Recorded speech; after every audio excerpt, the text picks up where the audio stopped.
pain and our problems and our issues. Once we understand it, it's not enough to just understand and know where your pain comes from and why you act like you do, like my abandonment issues I have.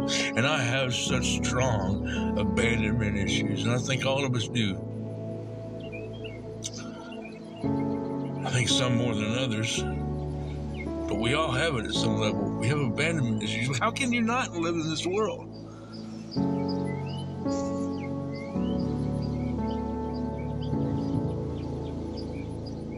It's no wonder we went from living 2,000 years to lucky to get 100. We were never satisfied. I mean, look at electricity. Just take for a moment. I know I'm getting off a little topic here, but electricity. Electricity's only really been around as a common thing for 70 years. 70 years. And look how far we have advanced since we've had electricity and everything else.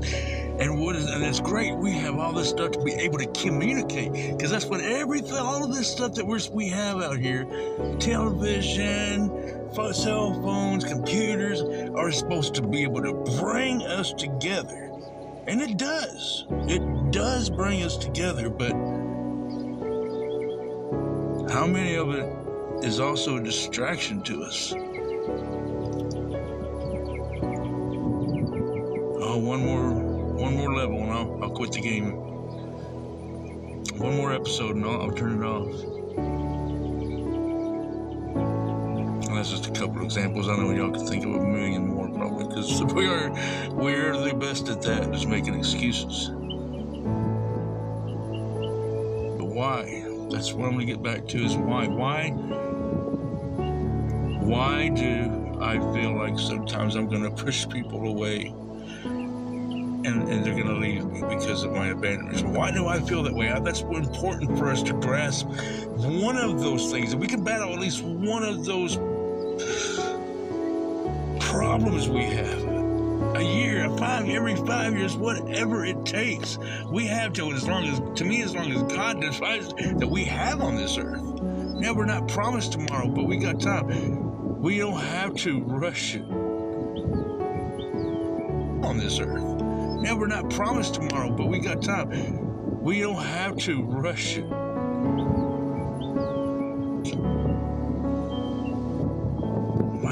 My dad died when I was 8.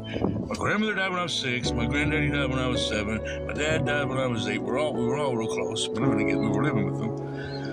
You know, that's good.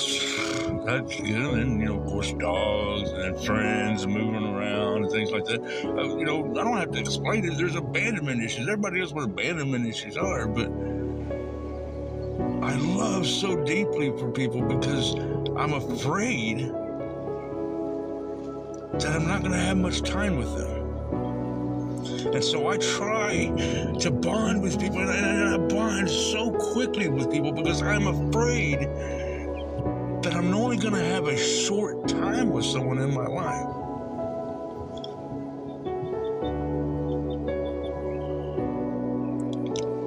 And I know we all do that, you know, and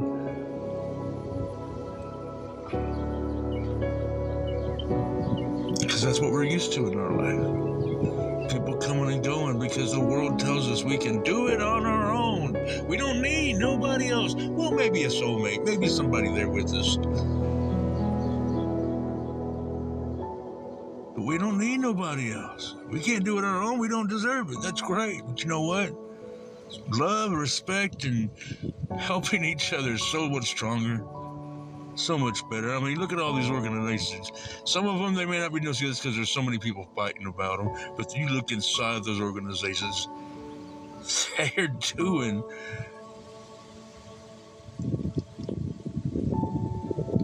Every time somebody starts to get good or do something good, we call it a cult or we call it something else.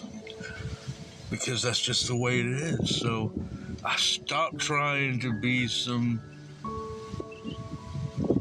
leader of a community or whatever, trying to help, because that was the wrong way for me to look at it. That's not the way I needed to look at it. I don't know when to shut up a lot of times, you know? And so my talking through my pain and my love for God and the things that I do and my love for my friends and being able to share that love with other people I know what it feels like to get the credit and love, because we don't get enough of that. And I want everybody to know. I don't care about.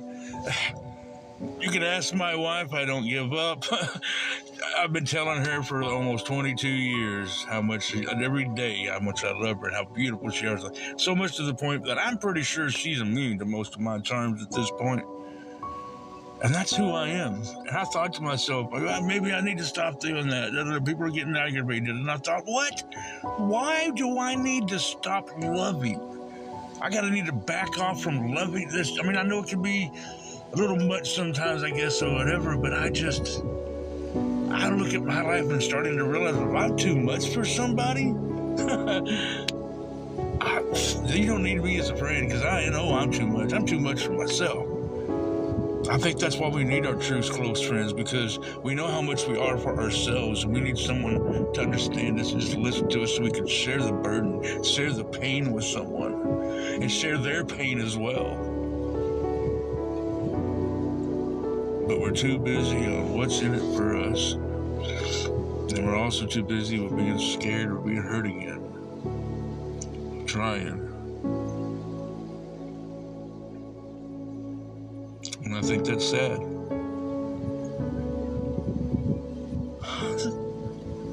I think to myself about all the people in my life that's gone on before me, the different ways they've gone. And I think about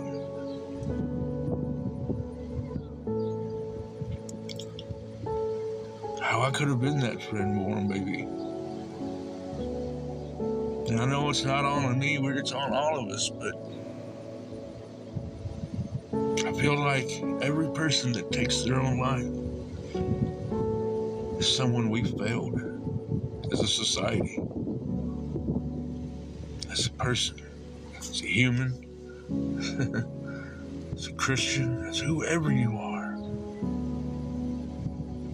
We should spread more love and kindness.